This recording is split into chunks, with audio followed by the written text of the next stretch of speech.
Hai Sadayana, Assalamualaikum. Hari ini aku mau cerita sedikit. Nggak sedikit sih, kayaknya lumayan banyak. Jadi sebenarnya pengen curhat aja mengenai perjalanan promil IVF yang aku lagi jalanin sama suami di salah satu rumah sakit di Jakarta. Nah, jadi aku mau sharing aja, sekalian mungkin mau cerita, mungkin ada teman-teman juga yang lagi cari promil IVF kayak aku sama suami, atau mungkin yang memang sambil ngejalanin juga kayak aku sekarang. Kita bisa sharing bareng, bisa saling tukar informasi gitu, karena aku pun pas menjalani ini ya by googling aja, nyari-nyari informasinya, by telepon nanya ke rumah sakit segala macem. Kurang lebih sih sama ya prosesnya kayak gitu. Jadi aku mau lanjut aja di tahapan awalnya kenapa aku harus ikut IVF. Nah, jadi gini, kondisinya aku itu tuba non paten. Jadi tuba non paten itu, kalau yang aku cari by Google ya, itu adalah kondisi di mana saluran tuba yang menghubungkan indung telur itu dengan rahim tersumbat. Jadi aku udah 2 kali mengalami KET atau kehamilan etopik terganggu. Jadi aku udah 2 kali operasi pada saat kehamilan usia di 6 sama 8 minggu kurang lebihnya. Jadi saat itu pendarahan, tapi pendarahannya nggak keluar. Jadi nyeri perut hebat yang akhirnya harus dioperasi malam itu juga. Yang mengakibatkan akhirnya kondisinya tubuh aku dua-duanya non paten. Nah, dari kehamilan KET itu aku memang disarankan sama dokter untuk ikut IVF karena untuk kondisi yang seperti aku, mengalami kehamilan normal seperti alami itu akan sulit dengan kondisi yang tuba sudah non paten ini. Jadi mau nggak mau harus IVF. Cuman kan tahu sendiri IVF itu kan pasti makan biaya yang lumayan besar gitu. Tidak hanya persiapan dari segi biaya, tapi dari segi mental juga, fisik juga, karena akan nguras waktu juga setahu aku prosesnya. Jadi banyak hal yang harus dipersiapkan untuk sebelum kita memutuskan untuk maju planning di 2021 ini ya. Jadi kalau misalkan sedikit aku bahas tentang IVF itu adalah in vitro fertilization atau program kehamilan dengan metode pembuahan sel telur oleh sperma di luar tubuh, yaitu di laboratorium. Nah, jadi kondisinya pada saat aku tahu aku harus IVF, aku sebenarnya udah banyak nyari tahu untuk program-program IVF yang diadakan di beberapa rumah sakit atau mungkin klinik-klinik yang menyediakan promil tersebut. Cuman kan kondisinya biayanya itu memang lumayan besar. Jadi banyak banget persiapan yang harus aku dan suami prepare banget dari awal nih. Nah, kondisinya saat itu juga kan aku masih bekerja, aku suami bekerja berdua. Jadi masih terpecah belah lah intinya untuk fokus ke promil ini.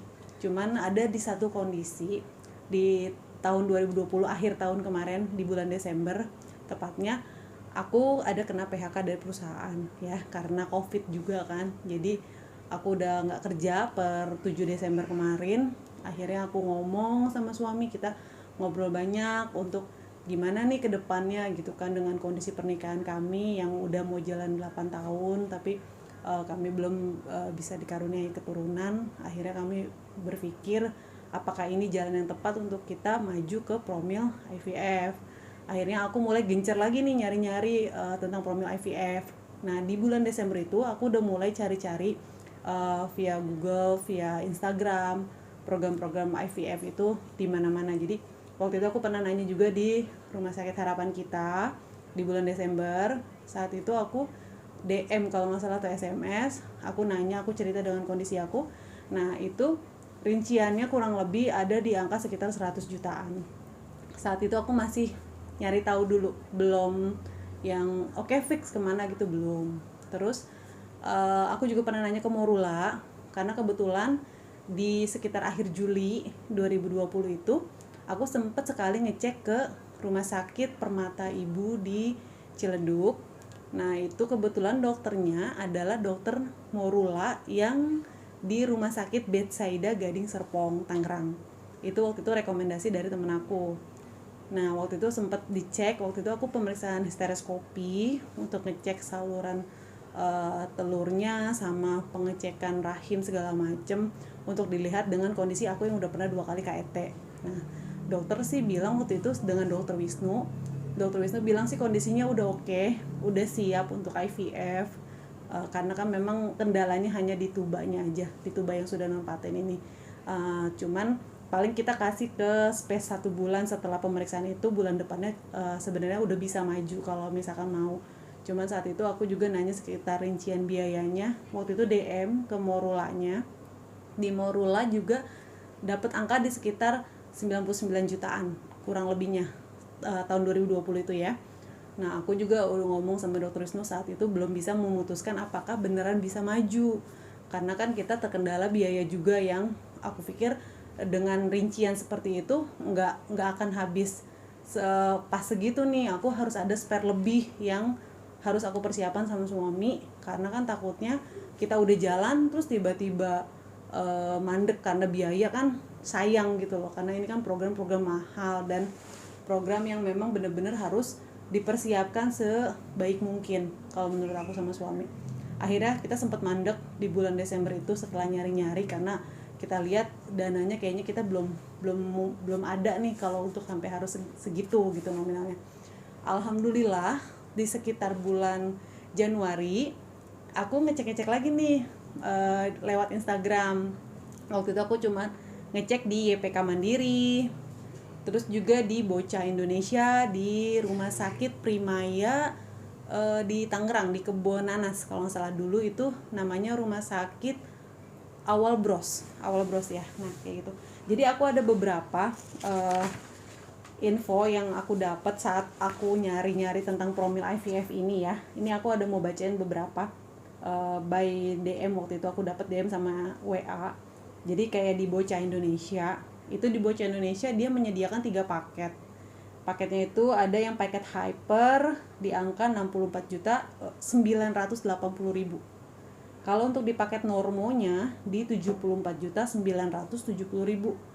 Serta yang terakhir di paket purnya di 79.920.000. Nah, terus aku juga nanya di Smart IVF. Nah, jadi Smart IVF itu kebetulan kan aku domisili di daerah Bekasi. Nah, di daerah Bekasi itu ada di Rumah Sakit Ana di Pekayon. Nah, kalau yang di Kebonjeruk aku pernah lihat itu di Klinik Dr. Sanders di Klinik Daya Medika kalau nggak salah namanya ya. Nah, kalau yang di Rumah Sakit Ana Pekayon itu aku dapat angka di start 46.900.000 ya. Terus yang Morula yang tadi aku bilang, di Morula itu kurang lebih di 94.406.550 rincian yang dikasih ke aku. Sama yang di YPK Mandiri Menteng, itu startnya di angka 49.500.000. Pada saat aku DM nanya di YPK Mandiri ini ya, yang di Menteng, dengan kondisi aku yang tuba non paten itu, dia sih bilang kurang lebih itu di angka 68 jutaan. Itu dia exclude konsul dan juga USG-nya ya. Jadi yang di YPK, yang di Smart IVF itu exclude untuk konsul dan USG-nya. Ya, kurang lebih segitu yang aku dapat infonya. Nah, alhamdulillahnya lagi di Januari itu, awal-awal Januari aku buka lagi Instagram nih. Nah, aku ngeliat di Klinik Melati di Rumah Sakit Harapan Kita di Jakarta. Pada Desember kemarin kan aku sempat nanya tuh ke sana, cuman kan aku dapat angka sekitar di angka 100 jutaan abisnya. Nah, aku agak mundur karena aku ngerasa dananya belum ada kalau untuk segitu gitu, apalagi aku harus menyiapkan lebih dari segitu. Aku nggak ada, jadi akhirnya mundur. Dan di bulan Januari ngeliat di Instagramnya Klinik Melati, itu dia sedang ngadain promo paket earlier di angka 40 juta. Jadi dia itu berlaku dari Januari sampai akhir Maret 2021. Nah, itu sangat amat tertarik banget dengan angka 40. Aku mikirnya gini, karena kondisinya kalau misalkan kita mau mulai program IVF, kita kan harus menyiapkan dana lebih. Jadi pemikiran aku, dia start di angka 40. Minimal kalau misalkan aku harus siapin 2 kali lipatnya, insya Allah mungkin aku masih bisa ngejar nih sama suami gitu kan. Aku iseng lah DM nanya ke Klinik Melati itu dengan program yang 40 juta. kebetulan yang bales DM-nya saat itu adalah Dokter Haikal. Jadi Dokter Haikal itu adalah salah satu dari 6 tim dokter melati yang menangani untuk program IVF, INSEM, pokoknya yang berkaitan dengan infertilisasi ya bahasanya ya. Kalau misalkan ada kata-kata bahasa kedokteran atau mungkin kalimat-kalimat istilah yang mungkin aku salah, nanti mungkin boleh dikoreksi. Sharing aja karena aku juga masih nyari tahu juga gitu, dan sebenarnya informasinya kebanyakan aku sih by googling aja ya. Nah, untuk yang di paket melati itu yang 40 juta itu dia udah termasuk di konsultasi dan USG. Terus juga dia ada obat-obatannya itu ada Gonal atau Menopor di dosis 2100 IU ya. Terus ada Cetrositnya 4 ampul, Ofridalis 1 ampul. Nah, dia juga udah termasuk di OPU atau petik telur ya, ovum pick up. Terus di ICSI atau mengawinkan ya sel telur kita dengan sperma. Dan yang terakhir adalah di transfer embrio atau di ITI ya.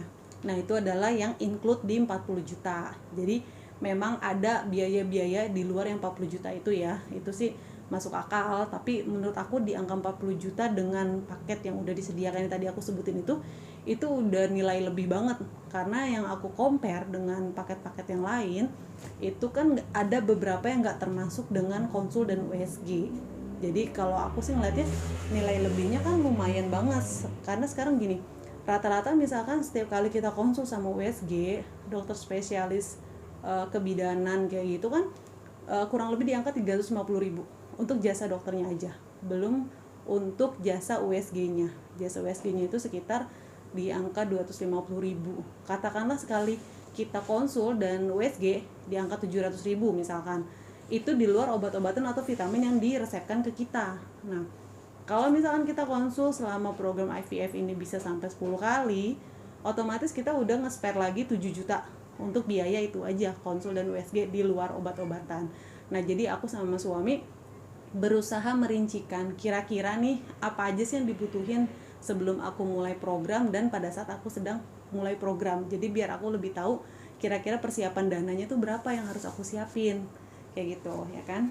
Nah, terus setelah aku DM di klinik melati itu kan dibalas sama dokter Haikal tuh. Nah, dokter Haikal nanya kondisi aku seperti apa. Akhirnya aku ceritain dengan kondisi aku yang udah 2 kali KET. Nah, dokter Haikal juga nanya usia aku berapa. Nah, aku bilang usia aku kan di 35 tahun ini. Nah, dokter Haikal menyarankan untuk aku itu cek AMH atau cek cadangan sel telur aku.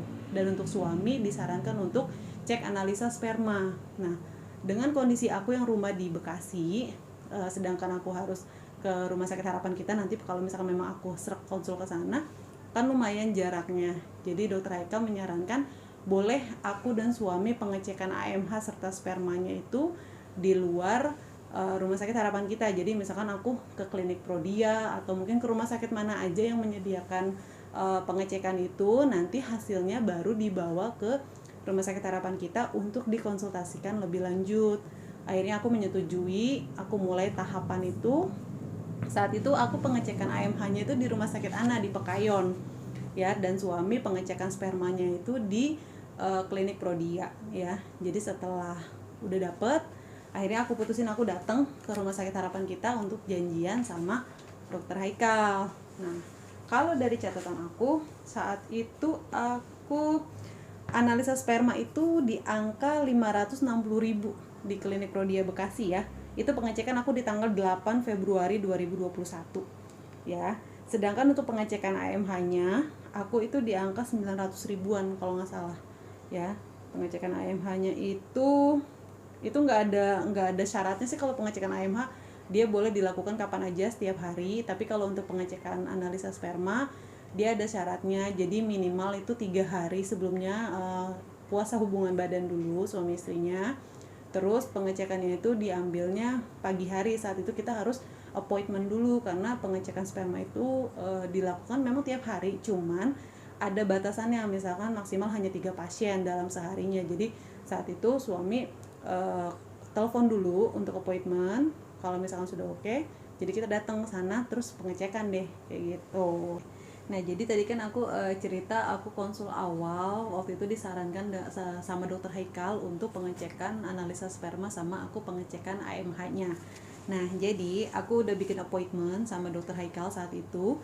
Aku datang ke Rumah Sakit Harapan kita hari Sabtu tanggal 13 Februari 2021 itu di klinik Edelweiss ya. Waktu itu dokter Haikal itunya di situ, prakteknya di situ di klinik Edelweiss ya. Nah, pas aku ke dokter Haikal, aku bawa semua hasil cek AMH aku, analisa sperma suami, sama histori 2 kali KET aku kemarin, sama histeroskopi yang aku pengecekan tadi di dokter Wisnu ya. Jadi aku bawa semua untuk pengecekan. Dokter Haikal juga ngecek analisa spermanya hasilnya seperti apa, dan aku juga di USG transvaginal. Nah, cuman salahnya saat itu aku pas datang pengecekan, aku itu di hari kurang lebih sih H+7 kalau nggak salah, H+7 setelah menstruasi. Jadi sebenarnya yang baik itu pengecekan USG transvaginal itu pada saat di H+2 menstruasi. Jadi karena aku waktu itu belum paham banget, jadi aku pikir ya sudahlah, nggak apa-apa, cek aja gitu di USG transvaginal. Terus dokter Haikal juga ngelihat analisa sperma. Dokter Haikal sih bilangnya it's okay, nggak masalah, analisa spermanya masih bagus. AMH aku juga dengan usia aku yang 35 tahun juga masih oke. Jadi dokter Haikal memang menyarankan untuk aku lanjut aja untuk maju ke program IVF ya kan. Jadi hanya dengan kondisi aku yang tuba non paten kayak gitu. Aku awalnya sih nggak pede, aku kan takutnya bakal pada saat pemeriksaan mungkin ada yang lain-lain gitu kan. Kita kan nggak pernah tahu, maksudnya ngerasa selama ini sih kayak baik-baik aja gitu, cuman ya nggak tahu kan pada saat pemeriksaan dalamnya itu seperti apa. Tapi alhamdulillah aku sama suami baik-baik aja, nggak ada perlu treatment khusus yang harus dijalanin. Aku hanya dikasih rujukan untuk ke klinik Melati untuk maju program IVF. Jadi dari dokter Haikal saat itu aku hanya dikasih bukan resep obat, tapi hanya vitamin, namanya itu Tonicard. Waktu itu aku pesen untuk yang dosis 1 bulan. Jadi aku sama suami minum, aku untuk dosis sehari 2 kali, suami sehari sekali ya. Nah, pada saat konsul sama dokter Haikal itu, untuk rincian biayanya, pada saat itu biaya adminnya 25.000. Terus konsul sama dokter Haikal dan USG transvaginalnya itu di angka 645.000 ya, itu di luar obat ya. Nah, kalau si Tonicardnya itu dosis 1 bulan isinya 90 kapsul, aku dapat di harga 1.688.500. Nah, jadi udah itu aja, hanya satu jenis vitamin itu aja yang diresepkan ke aku untuk aku minum sama suami. Dan dokter Haikal sih menyarankan tetap untuk proteinnya ditambah, kayak makan putih telur. Intinya sih clean food ya, aku harus mulai menjalankan clean food sama suami, hidup sehat. Terus juga kayak berjemur badan supaya nggak defisit vitamin D, olahraganya juga gitu kan, kayak jalan kaki atau olahraga ringan lah. Yang penting aku harus benar-benar jaga kondisi aku sama suami sebelum aku mulai program dan selama menjalani program, seperti itu.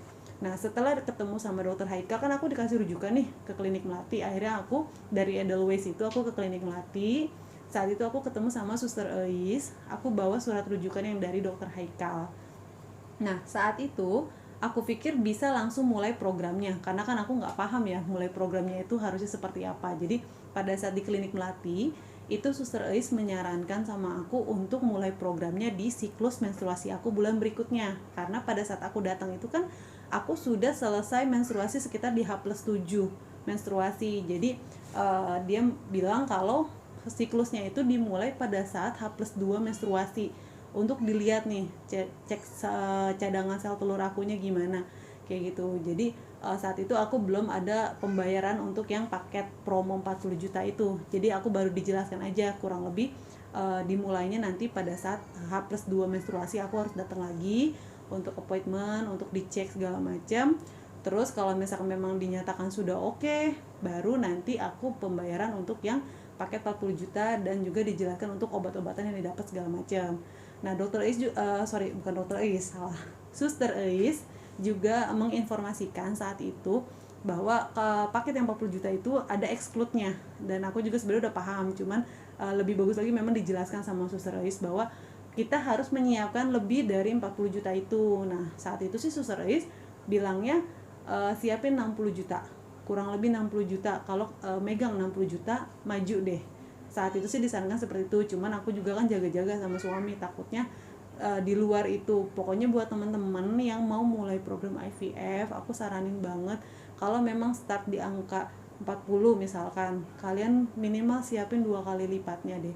Jangan sampai pada saat kita lagi mulai program dan ngejalanin itu tiba-tiba kepentok cuman gara-gara masalah dana. Karena beneran deh, ini makan waktu, nguras biaya juga, emosi juga, semuanya. Jadi dikerahkan dalam 1 bulan itu, selama program itu benar-benar fokus banget untuk ngejalaninnya gitu. Jadi jangan sampai ada pemikiran ke kanan ke kiri kayak gitu. Jadi fokus di satu tujuan itu aja.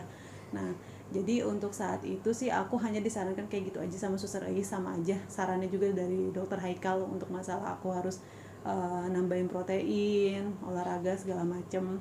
Nah, setelahnya apa tuh? Lupa.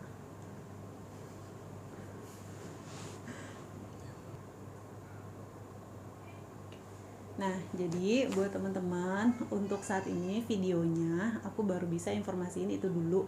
Jadi itu step awal aku memulai program IVF di rumah sakit Harapan Kita di Klinik Melati. Jadi aku mau nunggu dulu siklus menstruasi aku bulan berikutnya. Nah, aku udah di appointment untuk bertemu dengan Dokter Aidrus di tanggal 26 Februari nanti pada saat siklus menstruasi aku. Karena kan aku nunggu menstruasi aku dulu nih, H+2 baru nanti aku kesana lagi ya. Jadi kalau buat teman-teman mungkin ada yang sedang menjalani program juga atau mungkin baru mau mulai program, boleh banget kita sharing di kolom komentarnya. Kalian juga boleh misalkan mau tahu dong rincian biaya yang saya dapat pada saat saya nanya kemarin-kemarin tuh, nanya ke YPK, ke Morula atau ke ke Klinik Harapan Kita juga boleh banget. Nanti boleh di kolom komentar atau mungkin boleh juga DM di Instagram aku. Nanti aku masukin juga di description boxnya. Terima kasih udah nonton, mudah-mudahan videonya bermanfaat. Kalau misalkan kalian suka boleh di share, di like, di subscribe juga, jangan lupa. Kita sama-sama belajar, sama-sama sharing. Mohon maaf kalau misalkan ada kata-kata aku mungkin yang salah atau mungkin penyampaiannya yang masih belepotan ngomongnya, karena ini masih first video banget buat aku. Jadi masih belajar banget untuk cara ngobrol atau penyampaiannya yang baiknya itu seperti apa. Makasih ya teman-teman. Dadah, assalamualaikum.